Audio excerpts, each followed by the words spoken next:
This is the Kel-Tec PF9 9mm semi-automatic pistol. It's ergonomic, lightweight, thin, designed to be easily concealed. Look at how the nub on the end of the handle mimics the swoop of the trigger, and how these diagonal indentations on the slide and the grip imply a forward motion, speed. Some of you may never have considered the design of this gun, but you've been hearing about it in the news for weeks. This is the gun that George Zimmerman used to shoot Trayvon Martin. No matter your political inclinations, it is impossible to ignore the impact of firearms on American culture. There are 300 million guns in this country.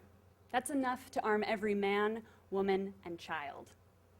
But the number of those guns in our design museums? 0. Despite the historical importance of firearms to the development of mass production and their continued significance to the culture at large, there are no guns in any American collection of design. I'm Barbara Eldredge, and today I'm going to talk about this absence, an absence that reveals a disconnect between how we think and talk about guns and how we think and talk about design.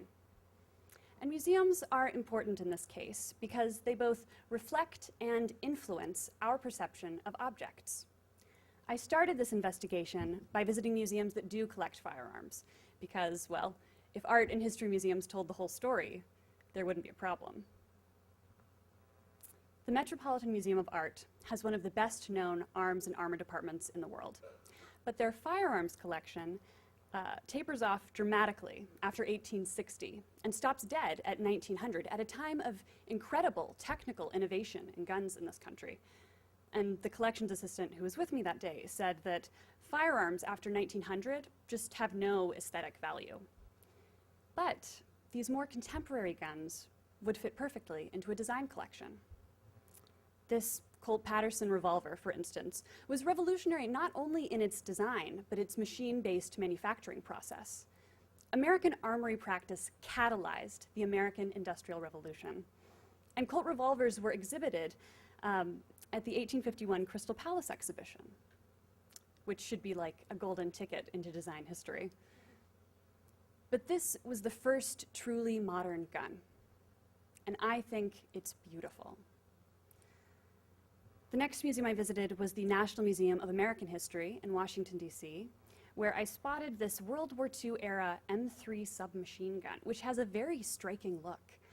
Right away, soldiers nicknamed it the grease gun because it looked like the grease dispensers used on automotive assembly lines, which is funny when you learn that this gun was designed by a staff weapons designer at General Motors and manufactured by them in wartime. Though the American History Museum displayed modern and contemporary arms, their guns were only interpreted within the context of military history, which is important, but the exhibition made no reference to the 300 million civilian-owned firearms that I mentioned at the beginning of this talk.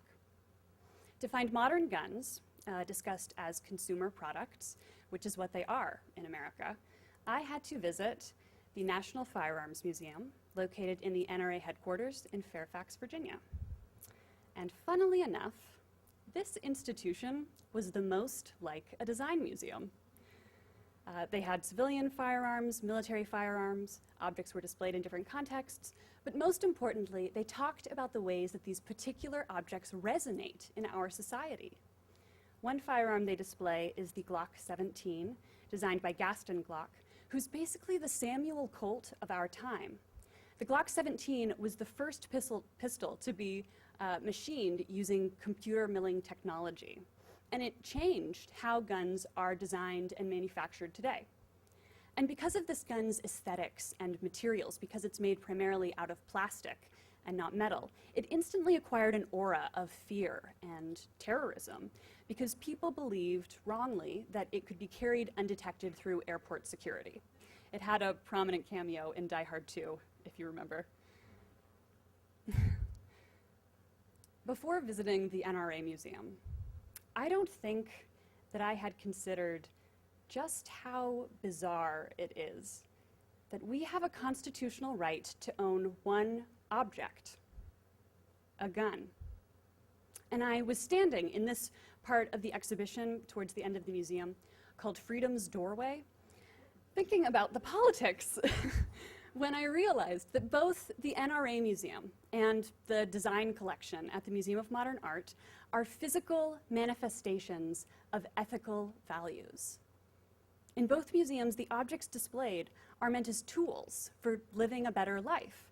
I mean, to the NRA, owning a gun is a way of performing one's citizenship, of taking responsibility for one's security and autonomy, just as owning, say, an Eames chair might express the owner's values of form, balanced with materials and function. These are aesthetic and functional objects that embody abstract ideals. When I came back to New York City, I asked design curators, why aren't there guns in your museum? They're essential to the development of mass production, they're aesthetically interesting, and they have these cultural associations worth studying. And the responses I got all had to do with this idea of tradition and ethics. So one curator told me that guns have bad karma. Another said that because the founders of their museum, the Hewitt sisters, weren't interested in collecting guns, they aren't interested in collecting guns. And another said that guns don't fit easily into modernism, into this progressive, utopian definition of what design is supposed to do. I mean, traditionally, design museums were places that endorsed objects of good design. And it all goes back to ethics. These exhibits are supposed to help us lead good lives, efficient lives, beautiful lives. But we know, curators know, that the world of design is not black and white. In December, the Design Museum London became the first design museum to acquire a modern firearm into its collection.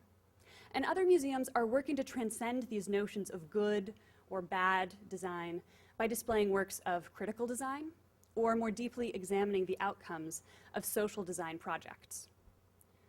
But this isn't enough.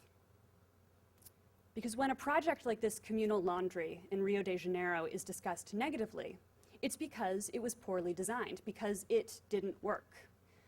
But when a firearm, like the PF9 or the Colt, is used to kill someone, it's doing exactly what it was designed to do. We need to find better ways of talking about well-designed objects used for violence.